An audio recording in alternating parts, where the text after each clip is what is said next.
Hector Bravo, unhinged. Chaos is now in session. Welcome back to our channels, Warriors. We are still growing. Today, we have another special guest, none other than the man, the myth, the legend, Gio Martini. Some of you guys may know him as a rapper, a good verbal, and as a CEO for the BOP, man, federal side. So here we are, none other than Gio. What up, dude? How's it going, man? I'm glad to be here. Glad you came down and took the drive, bro. This is long overdue. Yeah, it was a long drive, but it was worth it. I think we got in contact, 2 years ago? Through Pinta Vibes. Pinta Vibes, yeah. Shout out to Pinta Vibes. Yeah, it was through because his clothing, and then I was doing my music to promote his brand, and then next thing you know, like you're following me, and I'm like, oh man, I don't even know what this guy is. This is cool. Well, I saw that we had a lot of similarities, bro, like Army and corrections. Yes. I could relate. Yeah, honestly, because that's how I was. When I got out of the Army, I was trying to go police, but at that time, like how the vets were for back then, right? When they were coming back, they started having this phase where they weren't wanting anyone that was returning war veterans, and they wanted the younger recruits, like the younger people. Like I got turned down by Riverside Sheriffs, LAPD. There was a few. So then I'm like, I don't know what I'm supposed to do now, because I was trained for one thing, right? And we think we're trained for one thing. Yeah, that's what I still feel like that, you know. So then I was like, I don't know what I'm gonna do. And then a friend was like, why don't you try working detention? And I worked immigration Gio for a little bit for 2 years. Did? Yeah. So before we jump to that, where are you from, dude? Like on the streets? Victorville.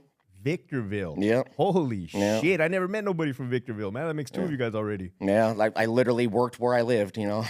So Victorville, is that a small town?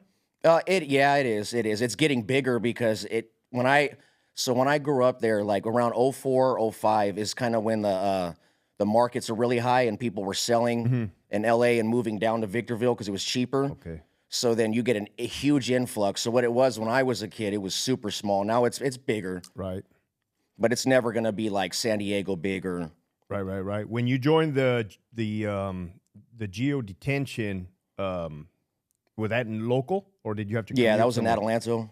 Okay. Adelanto, which is like across the street from Victorville. Really? Yeah. How did you like that job? That's what I met Pinta Vibes at, to be honest. Really? Yeah, that's where I met him. Honestly, it was a good experience for me because you're not allowed to go hands-on there unless they physically hurt you. Like, they have to touch you. You can't. Oh, I think I heard about that, bro. Yeah. Not from you, but I heard about that from somebody else that works in those. What are those considered? Private or? Yeah, it's a private prison. Private. ICE detention centers? Yes, we had a federal contract with ICE. Hey guys, one of our sponsors for this channel is Tactical Elites. If you bought a new optic for your weapon, whether it's a handgun or a rifle, and you need to zero it in, and you don't want to take it to the range, and you don't want to buy money on ammunition, go to tacticalelites.com and buy the Laser Finder 2.0. Use discount code HB10 and make sure you check it out. Thank you, guys. Keep pushing forward. Hey, guys, consider becoming a patron where you will get first exclusive dibs on the video before it airs to the public, and you'll get to ask the guests special questions that you have in mind. So that's also another way to support the channel. Thank you, guys. Appreciate all of you. Keep pushing forward. Make sure you hit that link in the description below. Yeah, so we were like we got paid little, but we did all ISIS stuff for them pretty much. So kind of like subcontract. Yeah. Private contracting. Yeah. Okay, so you can't go hands-on, but with you had already served in Iraq. Yes. When you got there. So thank you for your service right off the top, bro. No, it's mutual. You, thank you. Yeah, appreciate you. Did your military service, you felt help you inside a detention center? It helped me with initiative, like taking initiative. Like so I'm uncomfortable a lot, like when I do this kind of stuff or I get behind a camera. But if you put me in an environment like that, I felt like I was home. Like, I don't know how to explain it. It was just like a middle of, oh, this is danger. I kind of like this. Yeah. And just right away. Calm in the chaos. Yes. Bro. But what I didn't know how to do yet was use my words as efficiently as I do now. The verbal judo. We'll talk about that, bro. Okay, there's no doubt you can handle yourself physically. But as you start to develop into a correctional staff member, you go from the ICE detention center to the Federal Bureau of Prisons. How important was it to verbally communicate with inmates? It was huge. Like, honestly, what helped me is the way I grew up to, I was I played basketball, I played football, and a lot of the people that I grew up around, like I'd have like friends from San Bernardino, but they moved down here, but they're from the block, Yeah. or I got dudes that are from Compton, but they're where I'm at now. So now I'm in like the poor neighborhoods. Right. So I'm around that all the time. So the difference is when I joined the Army, I had more of a culture shock of being around all these other people when I was used to just being around blacks and Mexicans growing up. That's Right. all that I was used to. What are you, white? I'm white and Mexican, but Okay. so like when I think of it that way, when I got to work in corrections, everything that I learned on how to use my words to like avoid to avoid a conflict instead of like amping it up, that helped me. But my background kicked in, like everything, because I'm like, okay, this feels like I'm in high school again. Like I feel like I know these dudes. Some people that I'm like, I feel like I know him. Okay. Not in a way personally, but Right. it just felt like I was in high school. Yeah, the same type of demeanors of individuals. Yes. And it just felt like I was the security guard there now. Like just like when I was our security guards at our school. How did you get introduced to the Federal Bureau of Prisons? The crazy part is there's a base called George Air Force Base. Where's that at? It's literally across the street from my bad. It's literally across the street from Victorville, from USP Victorville. It's now it's like a plant where they, it's just used for private flights, and it's all for like Snapple works there. It's all that, but it's an abandoned base. And I was born there in '89, and it shut down in '91. So as a kid, when they started building the prison, I think they started building it in around 2003, 2004. Well, my bus would go right by that. Now that's the famous or infamous Victorville prison. Yes. Wow. Yeah, and then because there's 3 facilities, well, 4 if you count the camp, but the first one was FCI 1, and then they do the FCI 2, and then the penitentiary. I might have mixed it up because a lot of that was before me. That's cool. But the penitentiary was the last one that was built, and that was a little bit newer. So you're seeing this as a kid. Damn, bro, we have so many similarities because I was born in '84, and then they built Centinela State Prison in Calapat. Yeah. State prisons down south. So you're seeing this, and I'm assuming you probably didn't have the idea that you wanted to work there. No, and then anybody that I've ever met that says that they wanted to be a correctional officer their whole life, either their parents were a correctional officer, or I don't believe that because no one. Right. I never walked into prison. I'm like, man, this is my dream job, But being from Victorville, did you know, like, hey, those neighbors right there, those guys are COs? I didn't know that until I worked in there. Then I started seeing people that, like I went to school with some people's kids, and I remember seeing them, and all of a sudden I'm like, one of my close friends. I've known him since 8th grade. I had no idea what his dad did for work, and the next thing you know, I'm working there, and I see him, and I'm like, holy, he works here. So yeah, it was crazy. Plus, like Victorville, like that was like a beacon of hope for jobs because there was nothing else. Okay. What year was this?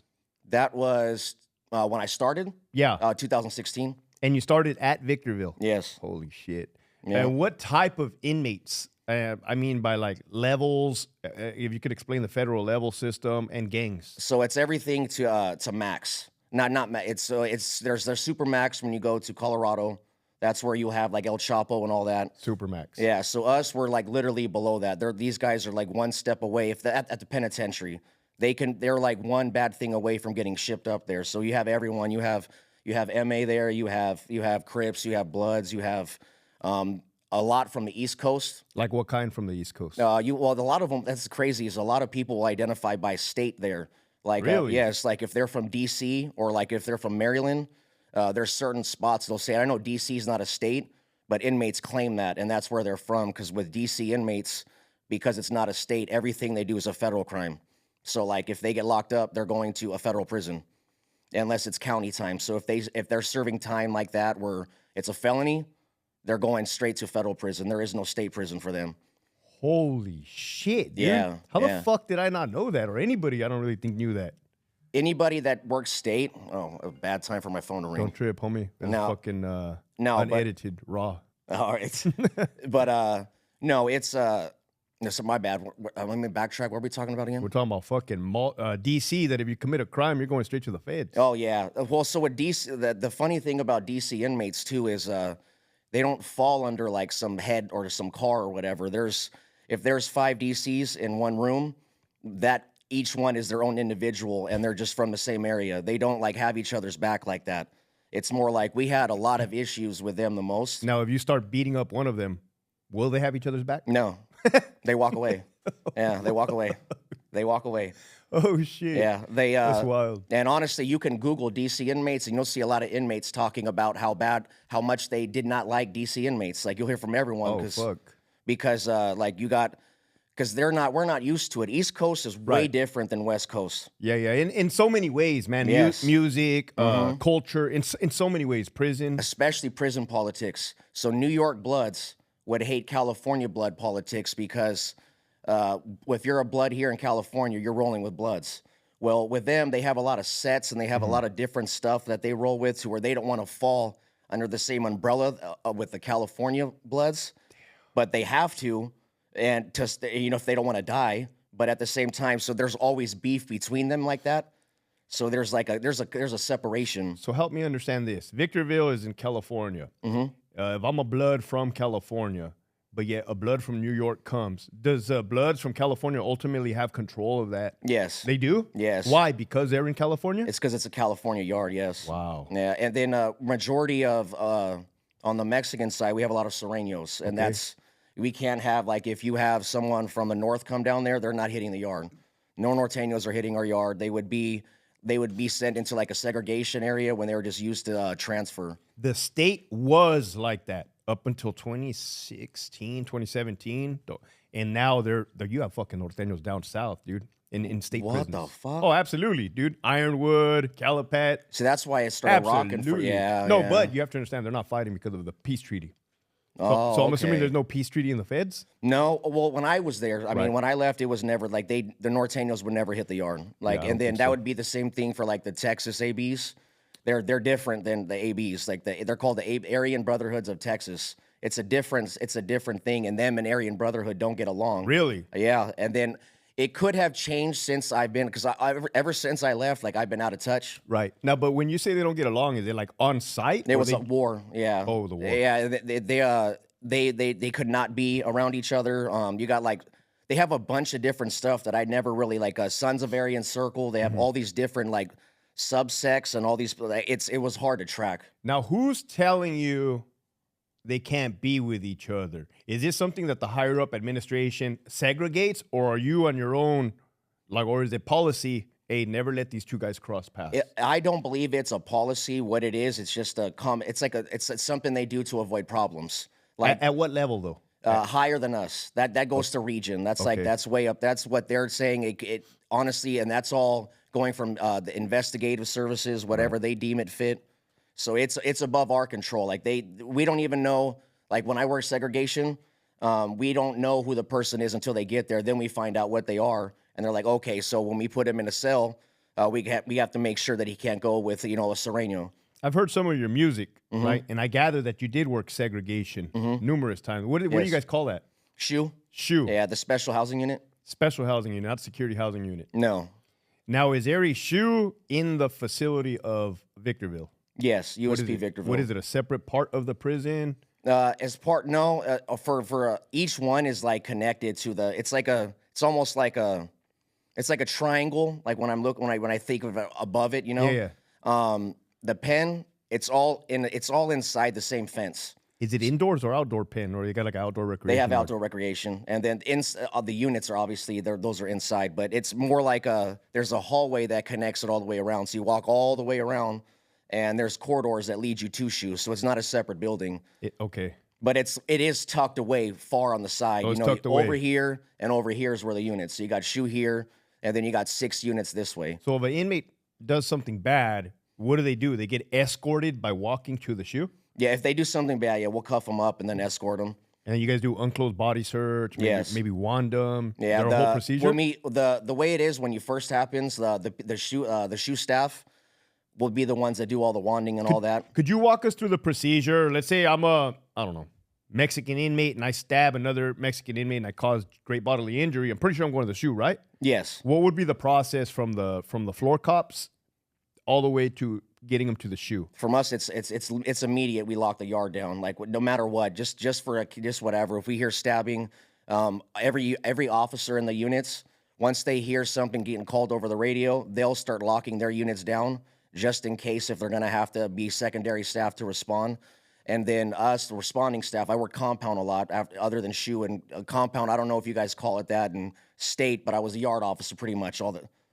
Yard, that's what you guys call compound? Yeah, it's Yeah. the same shit than yard cop. Yeah, so I was compound, and we'd be the first responder. And obviously, we see two things, and it's two inmates fighting. So we're to go to try to subdue them. And then once we get them, we separate them, and we escort them. A lot of times when it's like that, when it's a stabbing, the victim is obviously going to get taken to medical, and the person that stabs, he's going straight to SHU. And the reason why he goes straight to SHU is because that was admin staff of keeping an eye on us to where that way the inmate's cuffed up and nothing happens to him on the way from where you get him to SHU. So he doesn't get beat up. Yeah. Okay.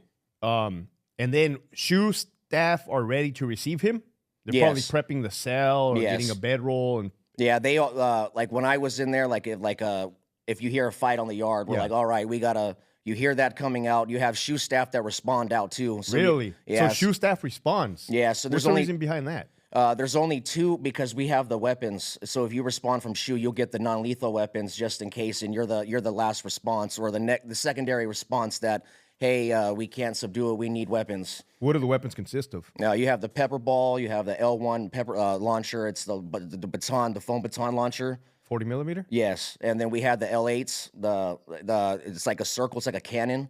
So we had that, and then the pepper balls and the batons. Are you guys instructed not to shoot them in the face with the pepper balls?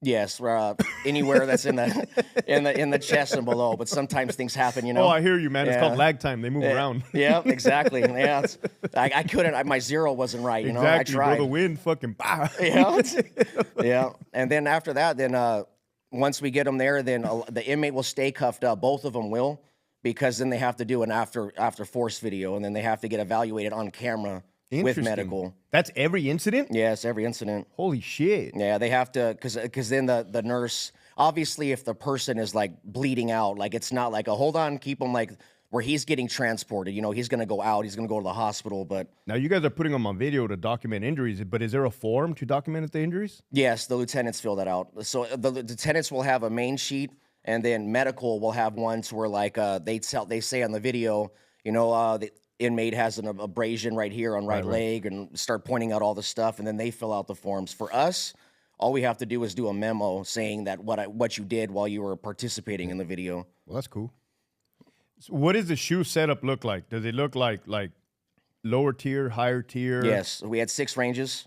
So you have A range, B range, and then C range, D range, and then E range, F range. So they're all stacked up, and it's like you're looking at it, and it's like a baseball field is the only way that I can say. That's the way I can say it the best. Right. You know, left field is, A, B, and then middle is, center field is like, so on and so forth. What does the front of the cell door look like? Is it steel? Some have bars, some have plexiglass.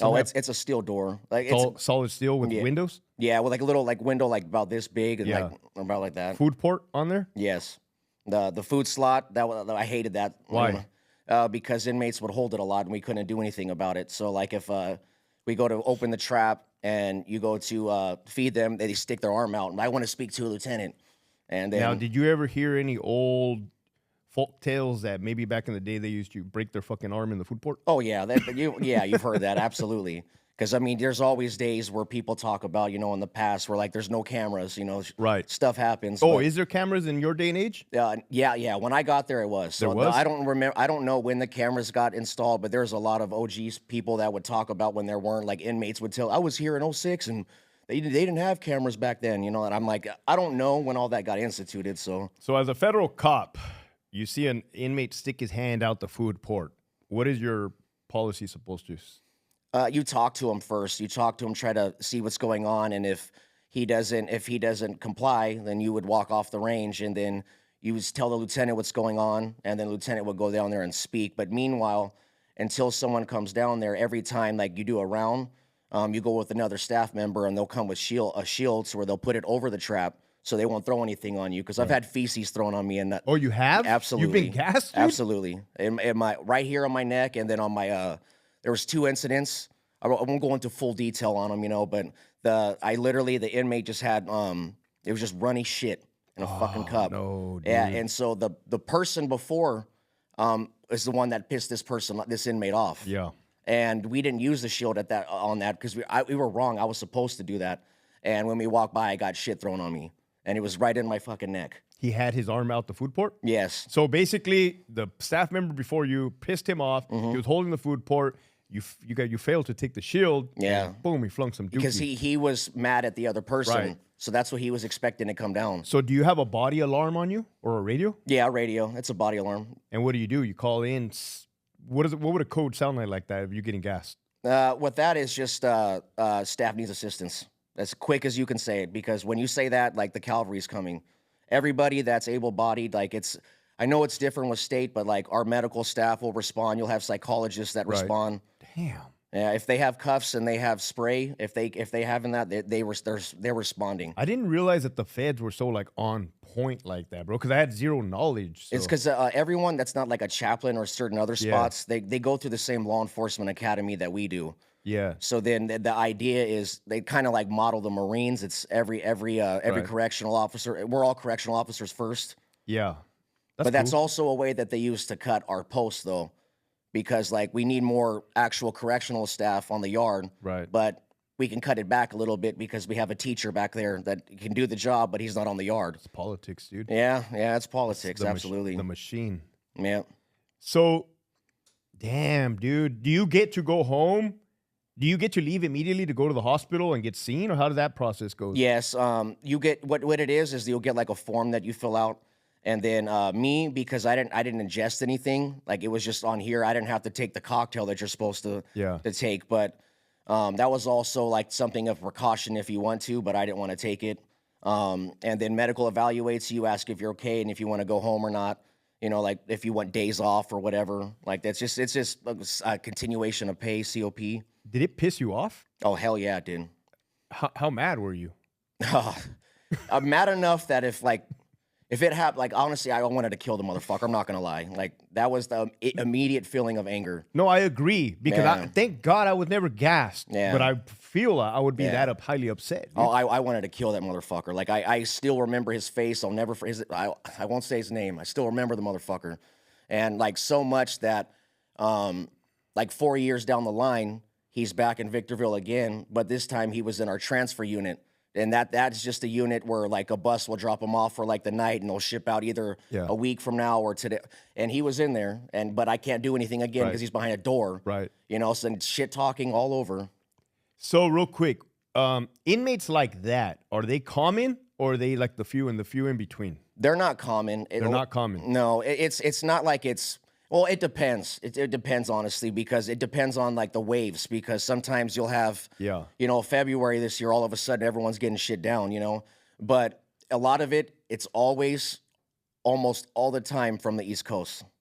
From the East Coast? Yes, from inmates that are from the East Coast. So weird, dude. They have whole different politics.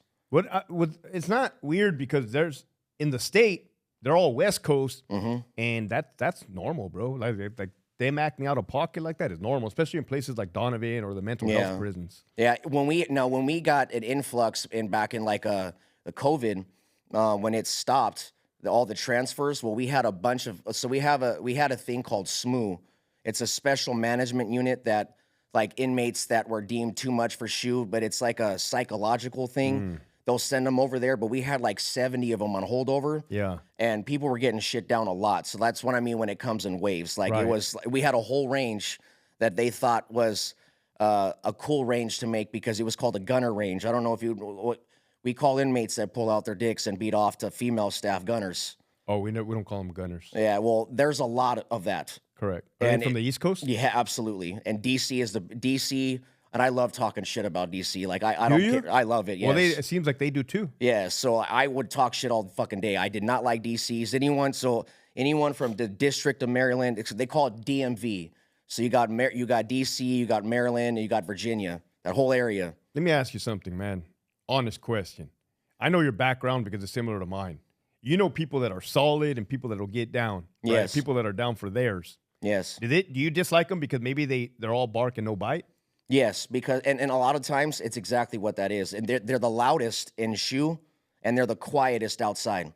Oh, and I love that my face that I get to fucking say that and I'm on camera that's your for that camera right shit. there, bro. That Absolutely, one. I'll fucking say I love that shit.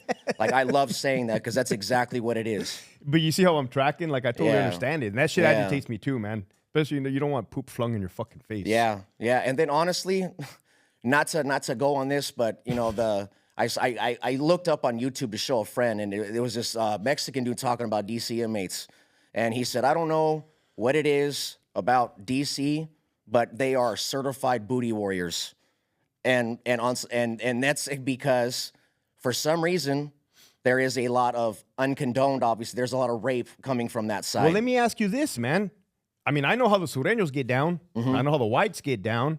How do they like functioning with DC blacks or DC? They always want them off. There's always times. DCs have been pushed off the yard before in Victorville, but then they came back off the again. yard, like- yeah, like they got transferred because there was a race riot that might break out or some. They get kicked out a lot. Like there's nobody unless you're from there that likes them. And honestly, like if you even have inmates from the South that say they're just roll South time, they won't be around DC inmates because they used to fight. They don't like them. They don't. If they're in fucking seg, they don't want to fuck with each other. They'll refuse them.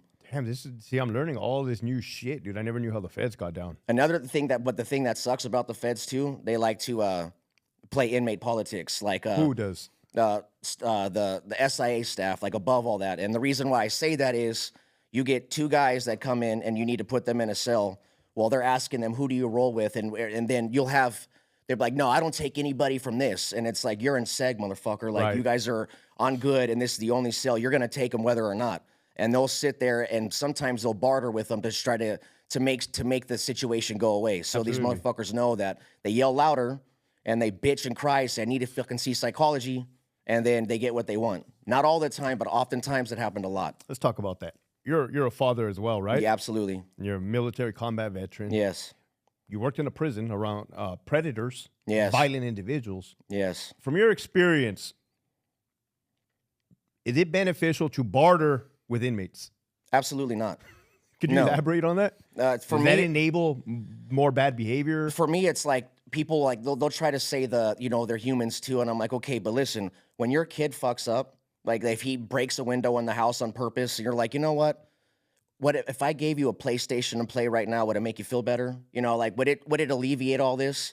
What is it that I can do to make your life better that you had to break my fucking window?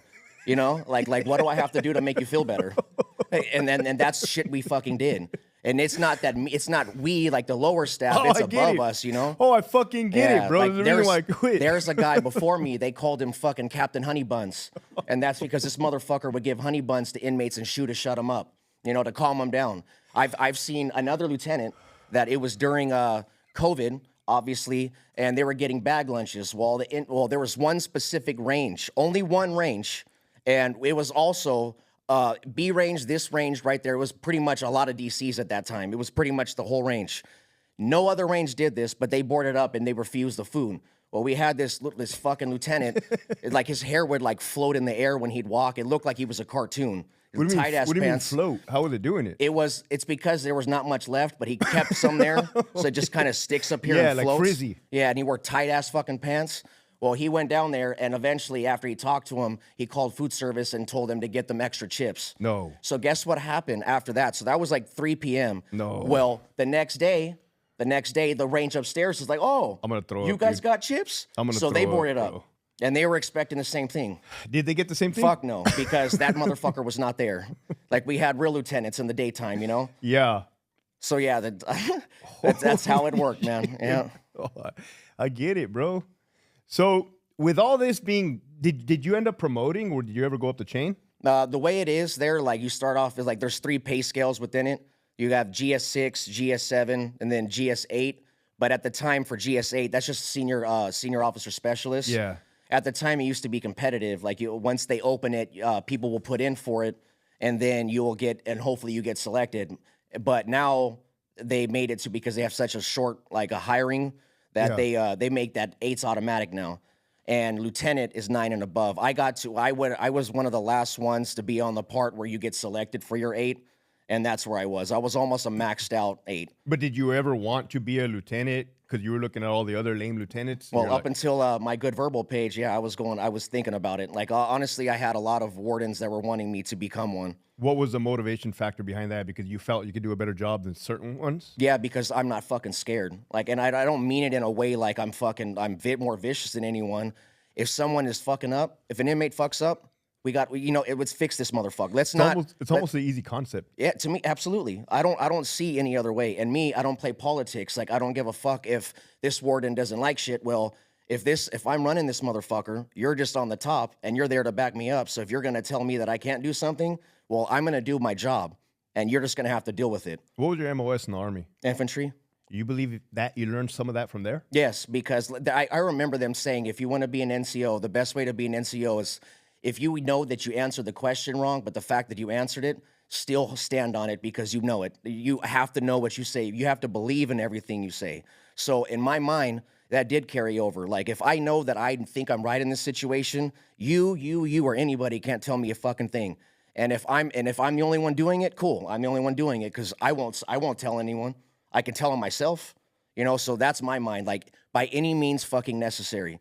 Not in the aspect of what can we give, like, I don't give a fuck about giving. I'm saying yes or no. There's no in between with me. Fuck yeah, dude. So that's why I wanted to be a lieutenant, just so I can be in the fucking rooms with everyone else. Now let me clarify, right? Because some people might get the misinterpretation of like, oh, this dude's on a power trip, or this dude wants to. But I don't. That's not what I'm gathering, right? No, because honestly, like the people I worked with, I mean, like one of my good friends, after I left, he left the job too, just because it changed for him because he felt that it wasn't the same anymore. Right. And it's because me. If I was a lieutenant, I always wanted to lead by not in the aspect I had to control. It's more of like now that I'm here, you guys can do your fucking job. Yeah, it's typical fucking leadership 101. Like enable your troops. If you're my compound, I got you today. Hey man, just let me know like who do you want on the roster? Yeah, you guys want lunch today? Like, I'd be like that motherfucker. And then if they need me, then yeah, I'm gonna be there. But I know I have men running shit, so why the fuck would I try to micromanage that? But were you also fair with the inmates? Yes. For me, it's the same. It's yes or no. Like, I don't. If I say yes, then it's yes. If it's no, it's fucking no. Do me this favor. There's a lot of new correctional officers that are fucking wet behind the ears and have no idea where they're at. What would be an example of being fair? Being fair is just giving like what they have coming. Like, obviously, if they don't have a spoon when you're feeding them, like, they need a fucking spoon. And if you're like, no, fuck that, you're not getting a spoon. Now you're trying to play fake tough now. Correct. And it's like, there's certain shit. But if a motherfucker slams it open and says, I want a fucking spoon. All right, oh, motherfucker, you don't talk to me like that. Correct. Like, are you stupid? Right. There's like a little cutoff there, Correct. I like that, bro. It's a good example, man. It's almost, dude, does it seem like it's easy, but some people make it difficult? It's I think it's the easiest job in the world. The job is to survive. I don't know any way to say it. The job is to fucking survive. And then if you're around fucking killers, how do you survive around killers? Right. You make these motherfuckers fear you, regardless of the fact that if you can beat it. I know I can get my ass beat every day. I knew I could die. Like, that wasn't in my mind though. I need you to right now elaborate and describe what you just said about, I know I'm not gonna win, but I don't give a fuck. I'm willing to die. Yes. Can you elaborate on that? Yeah, it's more like there's situations where like you honestly you're talking to some big fucking hitters, and if they're like shitting on lieutenants and you're watching the lieutenants get shit on, and you're like, what the fuck is this? Like, I get that you're this, I get you're a higher up motherfucker on your side, but this is a higher up on my side. You don't talk to them like that. I look at it as the way that inmates have soldiers. Correct. That's the way I'm looking at it as. Don't fuck with my people, and Absolutely. We're good. So the aspect of that is, I know I got to make a point here, and I'm gonna be the loudest motherfucker here, and I'm gonna let everyone fucking know what I did. And if there's problems that come with it, whatever, I still told them what I was supposed to. Now, people that have never worked in a prison, such as a civilian, might think to themselves, well, COs shouldn't be like that. They should be more professional. What do you have to say to that? Oh, well, Colette Peters, by the way. Colette Peters was big on that. Let's give the inmates everything. They're going to be your neighbors. Treat them all like neighbors. And it's like, okay, man, I understand that 0.00001% are good, but the other 90 fucking 9, they're not. And you got fucking chomos, rapists, fucking murderers. Like, I don't understand why people don't get that. And they're all the people that all the outside, they complain about us. But if these guys were walking down their street, they'd be fucking terrified. Right. You'll see it where they cross the street or they roll up their window. But you want me to be very nice to the guy that you're scared of, but you have no idea how violent they really are. It's like the movie A Few Good Men. They want to. It's much easier for them to pretend that the evil doesn't exist. Yes. And honestly, that's where like you get all these CEOs that have these little stupid patches where we guard your nightmares at night, like like stupid shit like that. But in all reality, it's a truth. But I'm infantry, bro. I don't fuck with that extra shit. The gear queers.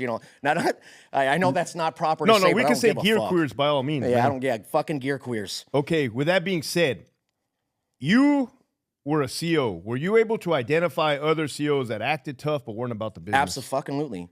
And see, and that's what people don't get. I felt that the easiest thing in the world, if you're scared of fighting, you got 5 staff with you. Like, you have people to help you. You're not doing one-on-one.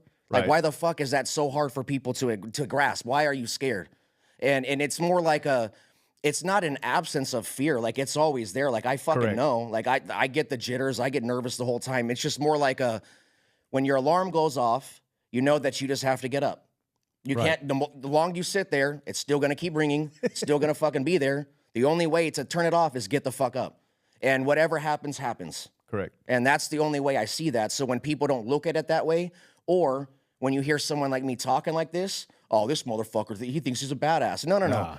I'm not saying I can fuck anyone up I see. Yeah. I am not afraid to fucking do it. I have to.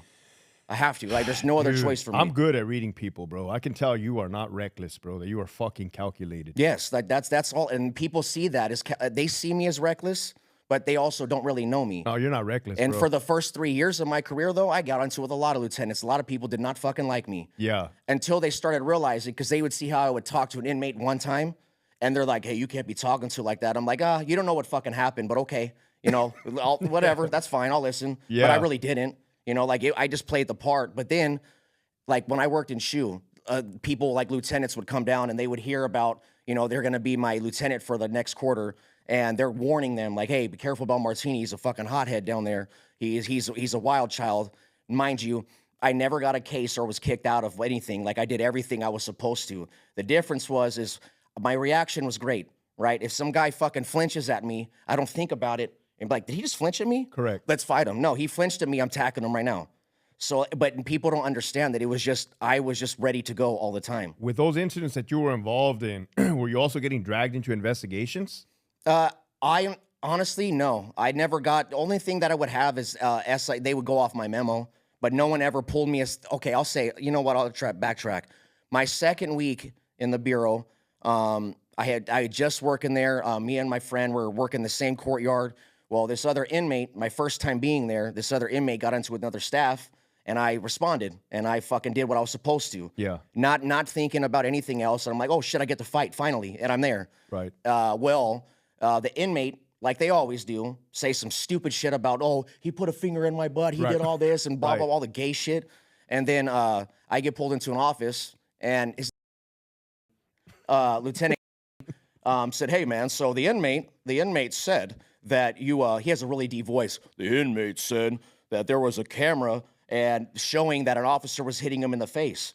Do you know who that was? And I was like, if there's a camera, why are you asking me? Right. And this is my second week. There was another lieutenant in there that he can verify that, so he's going to hear the story and he's going to remember this shit.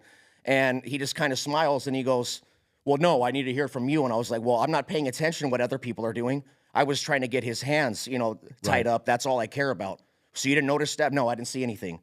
Right, so that's the only time that I ever got questioned like that over something. Really? Yeah, that was some pussy shit. Dude, in the state, you get that constantly. Constant, bro. It's relentless how they're on you. The way they do it, though, is you may have caught a case and you don't know about it. You'll find out 6 years from now. Like, people are like, hey, man, do you remember this inmate in 2017? What the fuck? Like, there was 200 in there. How would I remember that? Now, would you rather go to work and not have to use force and have it be a quiet day and go home? Or would you rather go into work and get into some bullshit? Obviously, quiet day. I mean, honestly, they're all my boys. This is the way I see it. It's a football team shit. Like, the people I'm working with, we're the fucking starting, we're the starting team, we're the offense. The way I see it is, there's nothing better than this. We're just chilling, talking shit. Fuck yeah, dude. So then even when I'm walking around, even with inmates know me. They know that I talk shit to everybody in my life. There isn't a person I talk to my kids like I do my homies, you know? Like, hey, motherfucker, like, hey, little fucker, come here. You know, it's just my personality. So for me, it was very fun. You know, like the motherfuckers are, you know, you see an inmate that has big body but has no legs.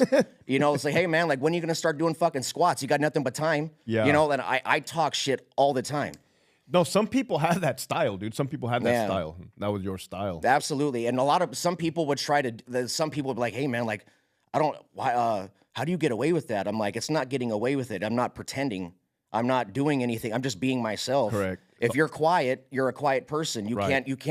You can't make yourself be something you're not. What advice do you have to brand spanking new staff members? Because I had to learn this lesson myself, man. I had to learn to adopt my style, right? You can pick and choose what you can learn from OGs, but ultimately you can't pretend to be somebody else. Yeah, that's the and then honest that's a good, because there's always the drug hounds, you know, the guys that can Right. find the drugs, they can find the knives and everything.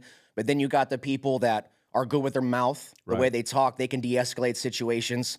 And then you got just fucking brute motherfuckers that are just, hey man, like, I'm here, like, let me know where I gotta go. You know, like, I'm here to fight. And it's Right. not like they're there to fight, but they're there to protect us. And in my mind too, the way I see it is, I want to get hurt before you do, so I'm gonna try to get there first. Not saying I want to get hurt, but I don't want you to.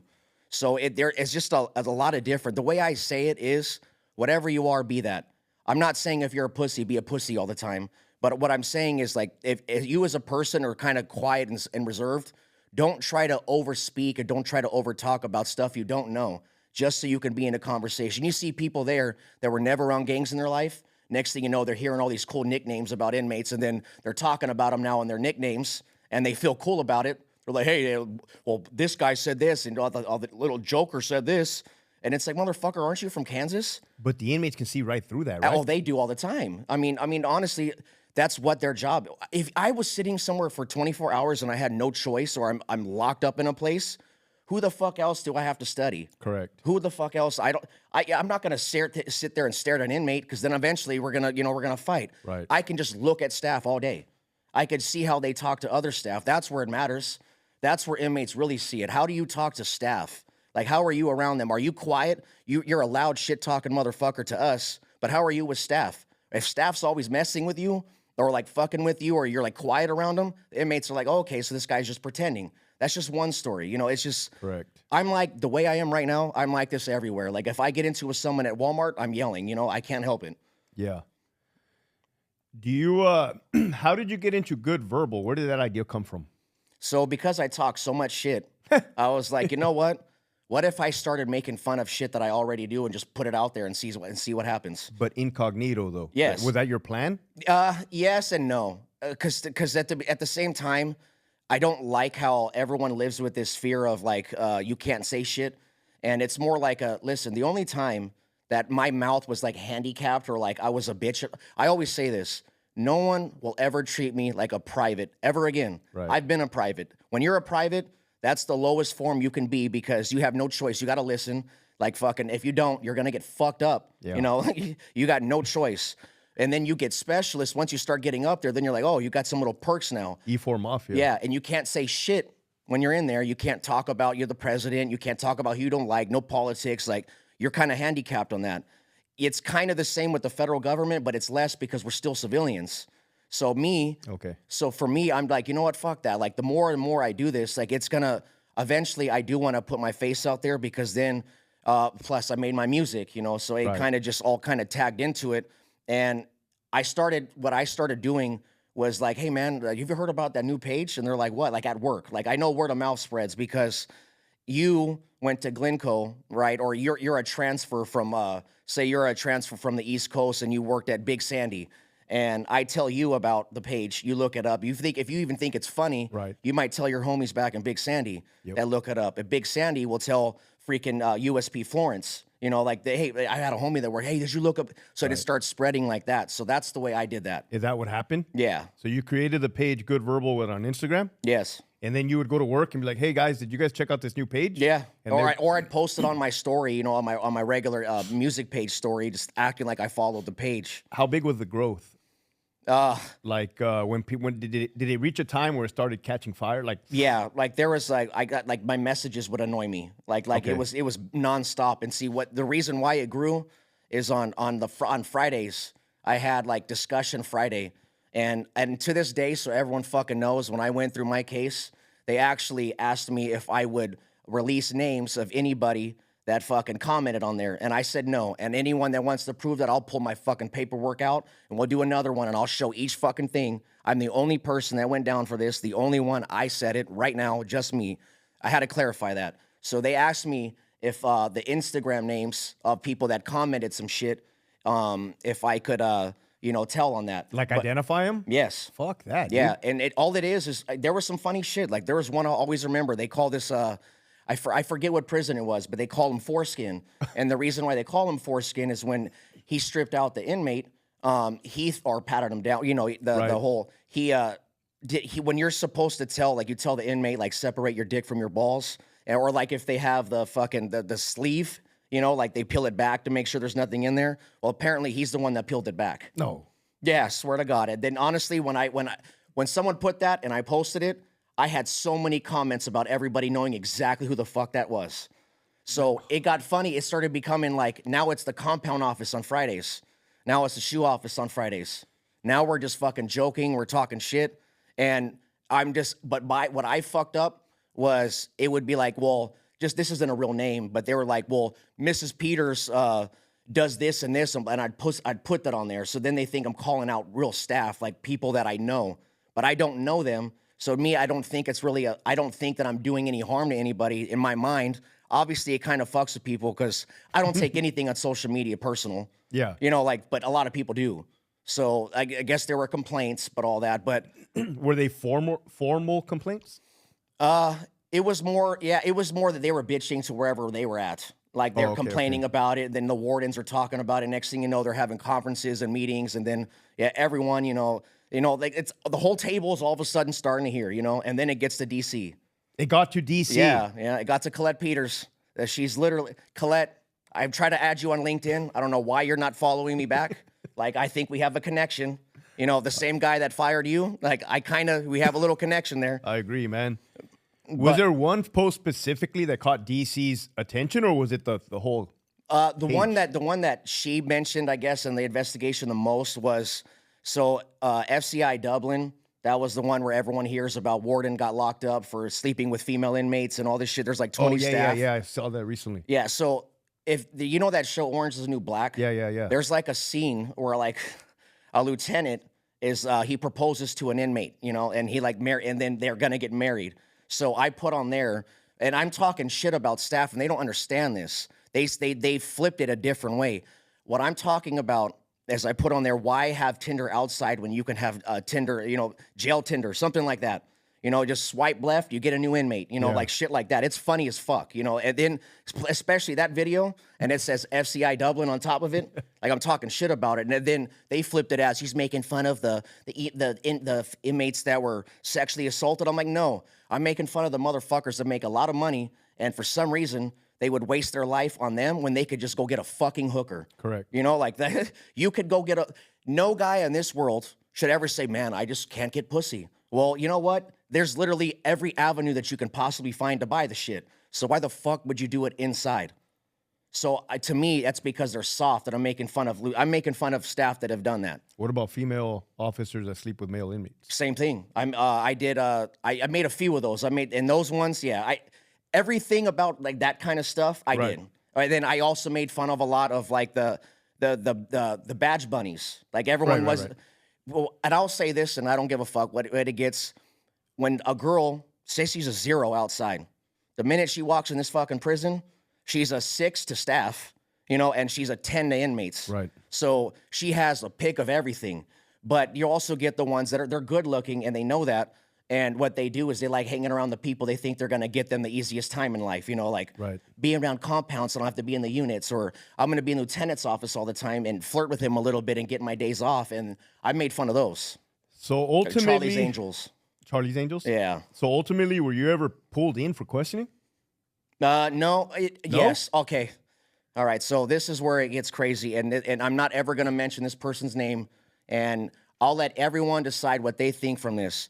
So I got a private call. I've been running the page for like 4 months, and our private call on the radio is when it beeps and it's only you that's talking to one other person. And this officer said, the big homie said, take the page down. And I'm like, and I look at it and I just press the button, like, what the fuck? For one, I have no big homies. Like, I don't give a fuck what you think about, you know, this person up here. You really respect him. And he's talking about an SIA staff, investigative services. And I don't give a fuck who anyone is like that. I don't worship people. So when he said that, I'm like, whatever. Well, fast forward, internal affairs, they actually came from DC, and they try asking me. At first, I'm denying everything. I did. I kept saying, no, it wasn't me. No, it wasn't me. They step out, and they have me come back in, and then he says, did you or did you not receive a private call from staff at such and such time that said, the big homie said, take the page down, verbatim.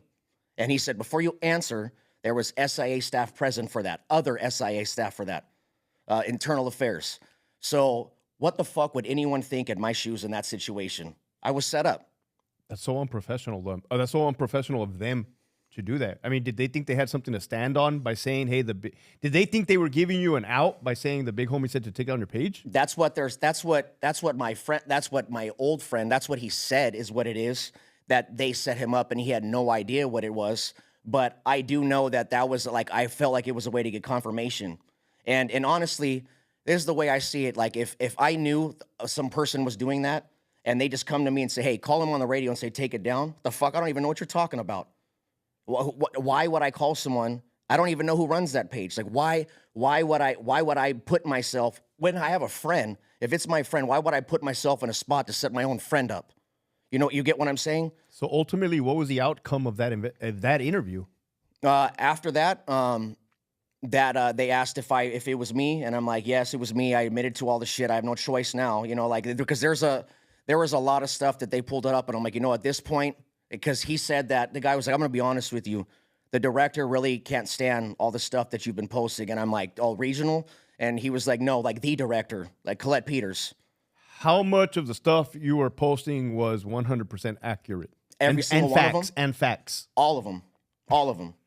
Like, and then there's a person that I won't ever say his name either or mention the page either, because like he tried to like feed off of what I was. Yeah. And because this motherfucker, like he wears a costume. I'll say that. He wore a costume, and he was talking about shit that happened inside prison on incidents that he wasn't even in there for. Okay. Like he wasn't even working there yet. Like neither was I. Right. And he's talking about some OG shit that he has nothing to do with. And he's starting to talk about incidents that were stuff that were still under investigation, you know? So what I did is I just made a spoof of what he was, and I just fucked his whole video up and just made fun of him on it. Yeah. Not him as a person. Right. Never said his fucking name. Yeah. Next thing you know, he's trying to, he's calling news outlets, you know, racist, misogynistic page.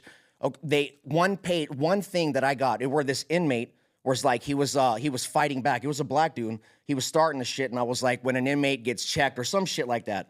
Well, they put that out and said, look, he's talking about black inmates, like racist shit like that. And then another one. Have you noticed a trend with all these woke fucking? Yes.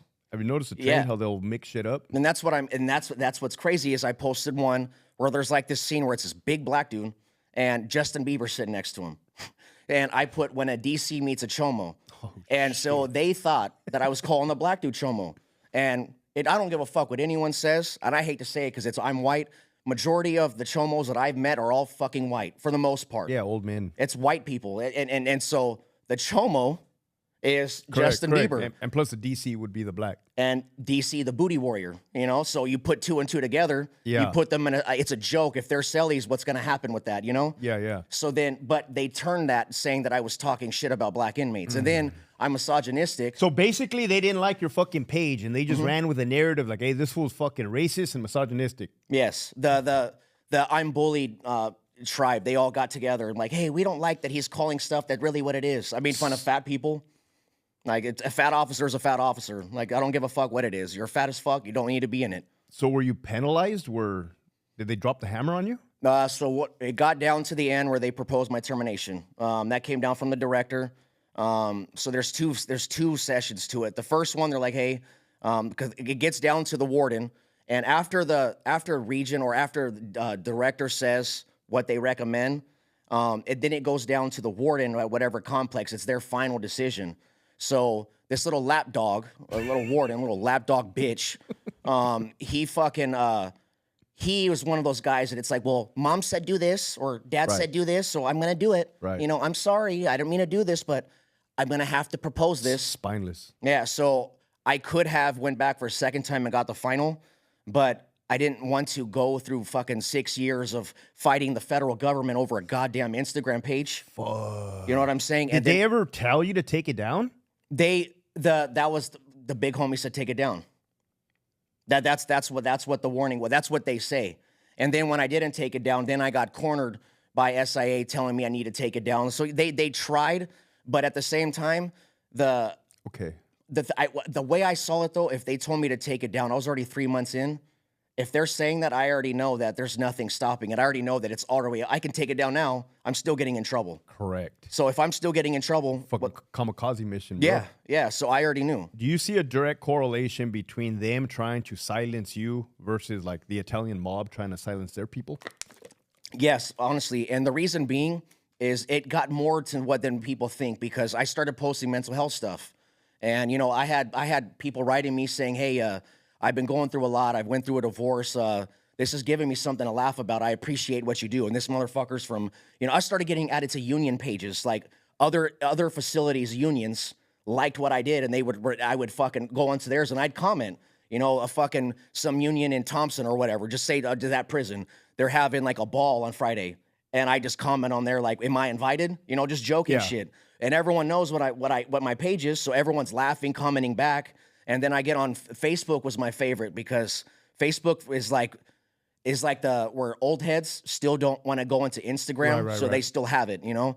And all of a sudden, I'm starting to post on there more, and then I log on there, and there's 300 comments on the same thing, and I'm like, oh, these fools they love this shit. They're going in the comments. So now I'm looking at it, and I'm like, man, a lot of them are like, damn, this happens there? I thought I was the only prison. Right. Damn, this happens in Coleman? I thought that was just here. So when you throw that all out there, it's more like everyone's relating now. Correct. Everyone knows. I was posting petitions for them. It's a community. Yes. And then so I felt that because it was getting bigger, and it's almost like us when we're talking shit about who the president is and everyone's bitching about it. Yeah. How can they shut us up? What's a way to silence everyone so we shut the fuck up? So for me, I felt like everyone was relating for too much, and I don't think that the higher ups want that. And I said that in my song. They want freedom. They don't want freedom of speech. They say you have it, but you can't have it. You know, that's what I elaborate on. It's like the German Gestapo, bro. It's like the fucking like the Nazis. And you're right. When they start seeing people come together, that scares them. Yes. Especially when you're exposing the truth. Yes. And that's exactly what it became. And then just knowing that people, and honestly, they're one of my favorite ones too. Someone called this girl like a hoe. And it's because she left an officer that she was dating to be with a lieutenant that was married and got pregnant by that lieutenant. Beautiful. And then that lieutenant, he actually they offered him a demotion or to transfer to somewhere else. For that? Yeah. So in CDCR, they'll promote you twice, bro. Yeah. They would have just transferred him. Yeah. But he wanted to stay with her, so they demoted him. Oh. So everyone's talking shit about her being a hoe and all this shit. And then she saw it, and she was like, hey, thank you for making me famous. Post this. And it's a picture of like her pregnant stomach. And she was like, what girl's pussy is this good that they can make a lieutenant leave their wife for? You know, like that's some gangster shit. And I don't give a fuck about that. You know, everyone wants to call her a hoe. Well, they always say all COs are hoes, guys and girls. You still got a number, bro? if I log into Instagram, you know, like if I log back into it, so like shit like that, like I'm like, damn, now it's like they're becoming my show. Like they're becoming like now I'm posting and I don't have to just comment back and forth anymore to get the algorithms up. Now I just get to watch it. You know, I post something that people relate to, and now it's making me laugh. I'm not making everyone laugh anymore like it was. Now it's just I couldn't wait for Discussion Fridays. It took a mind of its own. Yes, it really did. It evolved. It felt like I was doing a podcast without one. Right. So ultimately you ended up resigning. Yes. And you left how long ago did you leave February last year. Okay, so that's recent. Yes. And then we had a phone call the other day, and you're like, hey, man, the feds called me. They want me to fucking, what did they say they wanted you to do? Oh, yeah. So there's a lawsuit that an inmate has that I got proven innocent. Like the government denied it, whatever, not guilty. Well, now he's suing the Bureau for the same thing. And so the Bureau has the U.S. attorney call me and ask if I would like to represent the Bureau against the inmate. You know, like, and if I agree, they'll even pay for my stay and my flight or whatever the fuck. Fuck. And so I want to make this clear. The U.S. attorney was cool. She has no idea. She's not part of any of this. Correct. But it's just the irony Yes. of the totality of the circumstances. So I tell her, I was like, have they told you anything about me at all? And she's like, no. And so I told her everything. I told her about Good Verbal, Colette, what she did, like how they forced me out. Then I'm like, at the very end of it. Now, after all that glorious details, do you think if you were in my spot, you would testify for them? And she goes, I don't really want to answer that, but I'm sorry what you went through. Like, I'm sorry, And then that's what I was like, thank you. And she was like, well, I'll email you just in case, like if you want to. And I'm like, get the fuck out of here. The fuck? So what happened to your old boss, the director, though? The day Trump got put in the office, he fired her. He fired her. Yes. How did that go down? Like, hey, you're done? Your shit can? Yeah. He doesn't, and that's the crazy part about how, like, I'm like the connection that it's not that I know Trump, and not that I'll ever get that, but it's kind of fucking cool. The person that hates me get fires by a person that's way up there that hates her, and then it's full circle because it's all the same time as what happened to me just a year later. Everything comes full circle. Yes. Everything comes full circle. And then I even posted on my Instagram where it says she doesn't know what happened. It was like the things were locks were changed and all this and blah blah, like crying about it. Yeah. And like boo fucking who? You've been fucking firing staff forever. Like that's all you've been. She did it in Oregon Department of Corrections where she was before. She was she was director there. Yeah. I had their union there at the time. That when I was running the page then, they wrote me and said, hey, this is what Colette Peters ran the prison like, and this is what she's gonna do to you guys. So she believes in that stupid shit across was it the Swiss or whatever? Norway. Yeah, where that's her model. And it's like, you know what? If you look at those inmates over there, take them over to a California yard and see how they interact here. Right. Because they'll get killed, right? So you can't treat these people the same way you do them. It's because the way that works there, it's a whole different culture, and it's also not as violent as here. So she wanted to get rid of segregation because segregation's dehumanizing. And I know they're starting to do that shit in the state. And so, like, to me, it's like, so the guy assault staff, what do we do? Hey, don't do that shit again, man. Right. Go back out there. You're good. Right. Don't put them in shoe, though, because that's dehumanizing. Correct. So are you still rapping, making music right now? I'm actually writing something now. You are? It's been a while, but it's more like I felt like I've been going through a lot since all this shit, like since I left, like it wasn't, obviously I didn't leave on good terms. So it's not like I left a retirement package with me, I didn't take that with me. It's just nothing, and then. Are you able to collect retirement for the time you put in? No, government service, so I have 14, so I need 6 more years anywhere in the feds so I can do it, because between the Army and that. The thing about it is, yes, I have my VA, I have my disability stuff, but I still had child support and alimony to pay. Damn. So it wasn't like I could just leave happily and just go live. I still had to pay for that. Right. And then so there was a time where I didn't know if I would be able to make it. I didn't. I fucking struggled. And then everyone, a lot of people will say that I put it on myself. At the same time, I know no matter what, what I was doing at the time, I know it was making a difference. I don't give a fuck. Definitely. And because I know that I was making a difference, even the way I left, I could have just burned bridges a whole bunch. I could have done a lot of shit when I left. The last thing, I wish I recorded it. The last thing I said on a radio there is I got on the radio and I called the USP compound and I'm like, Martini to compound. And I had already been pulled off. I was working at the admin building because they don't want me around inmates no more because I'm making fun of staff, but somehow that correlates. But, and no one answered because they're like, what the fuck? Because I fuck around a lot. They're like, what the hell? Is that really him? And I say it again and someone says, go ahead. And I say, hey, love you guys, stay safe.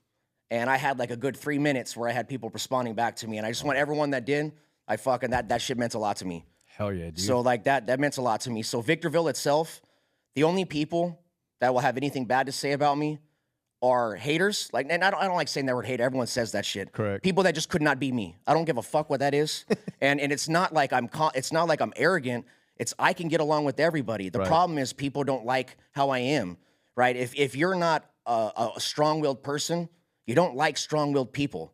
So it's very easy for us not to get along. What's that word? Intimidated. Yes, because you're not like that. You think that it's, oh, he's too much like this, and I'm like, no, I'm confident, but I can be friends and treat anybody like this. And the whole thing about me is I just needed, all I cared about was my respect, honestly. I didn't care about shit else. If people knew that I had their back, that mattered to me. If people knew that I wasn't a fucking rat, that matters to me. Like, I'm not no fucking rat, and I verify that, you know? So, like, all that shit, that's all I cared about when I left. Well, but that didn't do shit for me in bills. Ultimately, you've gained my respect, dude. And yeah, I'm huge on last names. We got to carry on our last names, right, and leave our legacy. So where can people find you, man, on social media? Gio the Legend 89. I just got an Instagram again. You know, I actually erased shit for a long time. I just took like 6 months off.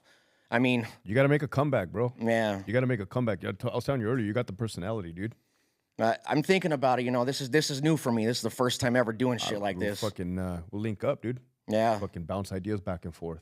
I love that shit. But yeah, dude, I want to thank you for coming out here, bro. I know it was a long drive, man, but it was a fucking pleasure chopping it up with you, dude. No, I'm actually happy now. I'm relieved, to be honest. That's what's up, bro.